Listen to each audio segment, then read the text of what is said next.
Hi, my topic today is unreliable caregivers and how we can help children to navigate having an inconsistent or absent caregiver in their life. Firstly, I'll talk a bit about psychological aspects that are in play when children have a figure like this in their life. And then we'll talk about some practical ways in which we can help children to navigate it. So the first psychological aspect that's relevant is children's ability to put themselves at the centre of every story. And this relates particularly to children who are very young, up to the age of about 7 or 8. What I mean by this is that children have an overinflated sense of how much control they have on their environment and the people around them. So they may think that something has happened because of something they've done or not done, and there's absolutely no causal link between it.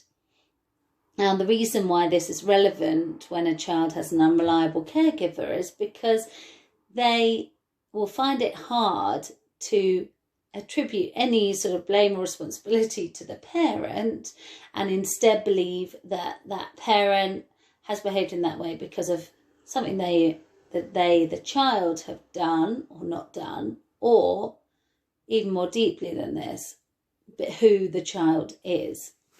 And another aspect at play is that it's very destabilising for children to believe that their parents are flawed and that they can make mistakes. And so instead of attributing responsibility and mistake to the parent and saying, well, I've just got a parent like this who's, maybe not ready to be a parent, children are much more likely to think that that parent is behaving that way because of who the child is, which will of course have very long-term repercussions on their self-esteem. Another way we can describe this is that because of children's inability to see parents as flawed at a young age, they may well believe that the way they are treated, the way they are loved, is how they deserve to be treated and loved, which again will have an impact on their self-esteem. The second aspect relates to how much children identify with their caregivers. On a very strictly biological sense, then some children will understand that they have some DNA from one parent and some DNA from the other, but it does extend beyond biology in this sense, and it relates to how much children identify themselves with their caregivers. And that means that if they see a parent who has negative qualities or who is talked about negatively, then children can attribute those negative qualities to themselves. So, for example, if a parent, however true it may be, is called unreliable and always late, and you can't, guarantee anything with them, then the child who believes that they are part of that parent, who identifies strongly with that parent, may well feel a reflection of that on themselves and feel that they are also unreliable and late and that sort of thing. The third psychological aspect to bear in mind is how strong the need for children to form allegiances is. And this is particularly true when there is a division between two caregivers. So when parents are separated or when there's conflict in a relationship, then children can be very inclined to pick sides. And this may be as simple as children knowing which parent provides for their most basic needs to be met. So if there's one parent who does more of the day-to-day care, provides food, shelter and love, then a child may be reasonably want to form an alliance with that parent. and may well do that to the detriment of their relationship with the other parent. However, the issue can arise when that parent is the unreliable, inconsistent caregiver. And just by that very fact, a child can find that they choose and pick sides and form an allegiance with a caregiver who actually is quite inconsistent and reliable. In fact, I have seen situations where children do pick the more vulnerable or parent who has more difficulty with their emotional well-being, because they can't rely on that connection with them, and so they feel that if they have to pick sides between their parents, they'll go for that parent to guarantee that connection. And so what we want to make sure is that children don't feel that they have to choose or pick parents, because there is no guarantee that they are going to pick the more reliable parent. So understanding that that is what can be going on for children underneath it all.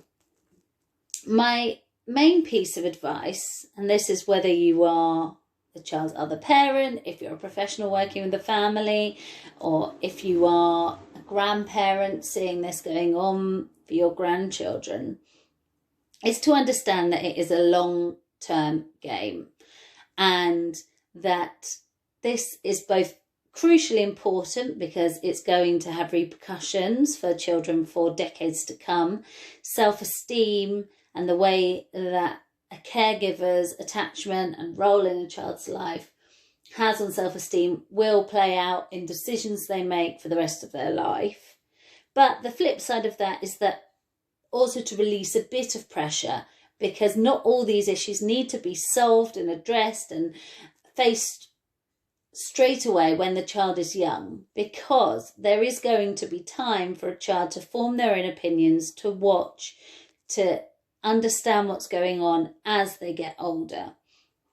And that does mean that we can lean towards protecting children when they're young and erring on the side of keeping them away from the real intricacies of adult behaviour and adult relationships, because there will be time when they are older and they are able to understand a lot more of this, and the psychological aspects are less pressing and crucial, and they can understand a bit more and make their own decisions. So finally, I've got a couple of tips for managing a situation in which children are being confronted or let down or disappointed by a parent. One of these is to reduce the amount of expectation that a child feels about something happening. Give them less of a build-up, give them less promises, and let a child only look forward to something when we're sure that it's going to happen. And this can mean that for the parent who sometimes gets lost along the way of coming to pick them up or held up at work, not promising them anything until the parent's actually on the doorstep. And the other practical thing you can do is, if you're helping a child who is disappointed or maybe disappointed, is to have other plans up your sleeve, so that if they do experience a feeling of being let down or disappointed by one of their caregivers, if you're able to have some other plans or another way to present the situation to them, so it's bonus time with you, for example, then it's not about distracting the child, but it's about giving the child a sense that they are valued and you are excited to spend time with them. And my final two takeaways, hopefully, from this blog are to make sure that we make enough space for our children to have whatever feelings they need to have about whatever situation. And that relates crucially to situations in which parents and adults in their life are flawed and human and make mistakes. There is such value in just ensuring that a child has their experience validated and seen, and they have a safe space in which to express their feelings about it. That may be with an adult outside the family, or it may be being with a parent at home and just being allowed to be angry, disappointed, sad, for example. And finally, I want to stress how valuable having just one consistent caregiver that a child feels securely attached to can be. A child doesn't need 2 or 3 or 4 caregivers who they see regularly and they can rely upon and they experience unconditional love from. If they have just one person in their life, and that can be you, who values them, shows them what unconditional love feels like, and shows them that they deserve that, that can make the world of difference to them. And so you can show them, you can role model for them what it feels like to have a caregiver who is reliable. And that's within your power, and that hopefully will empower you in situations like this to know and help your child navigate this situation. All the very best of luck.